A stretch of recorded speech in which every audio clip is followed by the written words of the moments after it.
সাংবাদিকতায় যথার্থ তথ্যপত্র ছাড়া যে যদি নিউজ করা হয় তাহলে ওটা ইয়েলো জার্নালিজম বলে। কাউকে চরিত্র হনন করা, কাউকে দুঃখ দেওয়া, কষ্ট দেওয়া, হয়রানি করা, এতে কিন্তু গণমাধ্যম গণমানুষের কাছে নিকৃষ্ট এবং আস্থা করে নিক্ষিপ্ত হয়। সেজন্য আমি অনুরোধ করব, আমরা গণতন্ত্রকে, প্রশাসনকে, রাজনীতিকে ঘটনমূলক সমালোচনার মাধ্যমে আমরা এগিয়ে নিব। এবং আমি আজকে দুজন স্যার আছেন, কালকে একটা বিশাল অ্যাচিভমেন্ট হয়েছে যে সেলিম স্যারের হারানো পিস্তলটি উদ্ধার হয়েছে। আমার একটা কষ্টের স্মৃতি আছে, এই পিস্তল দিয়েই কিন্তু সেলিম খান গত 27শে ডিসেম্বর এখানে এসেছে আমাকে হত্যা করার জন্য।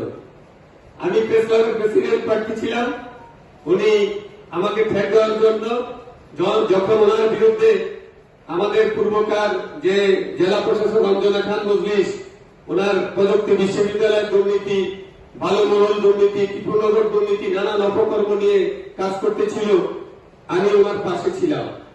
আমি আমার বিবেকের তাড়নায় পাশে ছিলাম। উনি আমাকে ফোনে, ডাইরেক্ট ফোনে একদিন ফোন করেছিল, কল রেকর্ড আমার কাছে আছে এখনো, যে আপনি আমাকে সহযোগিতা করেন, আমার পাশে থাকেন। আমার অনেক কথা বলছে যে আমার নাম্বার বিকাশ করা আছে, কত টাকা লাগবে বলেন। আমি একটু খারাপ ব্যবহার করেছি তখন। আমি সময় এসেছে কথাটা বলা, তখন আমি আমার অবস্থানে আমি অটুট ছিলাম।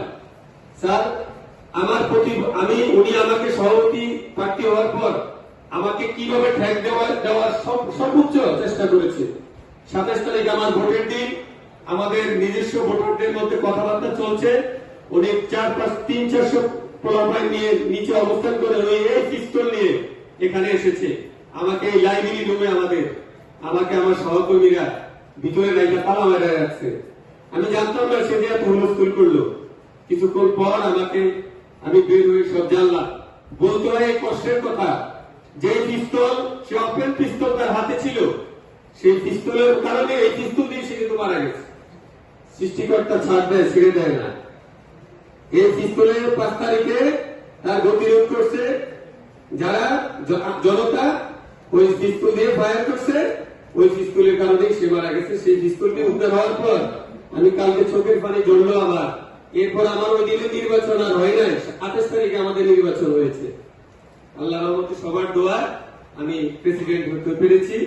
তো আসলে কষ্টের কথাটা বলছি, কিছু কষ্টের কারণে রবীন্দ্রনাথ বলেছে দুঃখ দূরীভূত হয়। হ্যাঁ, কষ্ট প্রকাশ কথা বলার মাধ্যমে কিছু কিছু দুঃখ দূরীভূত হয়।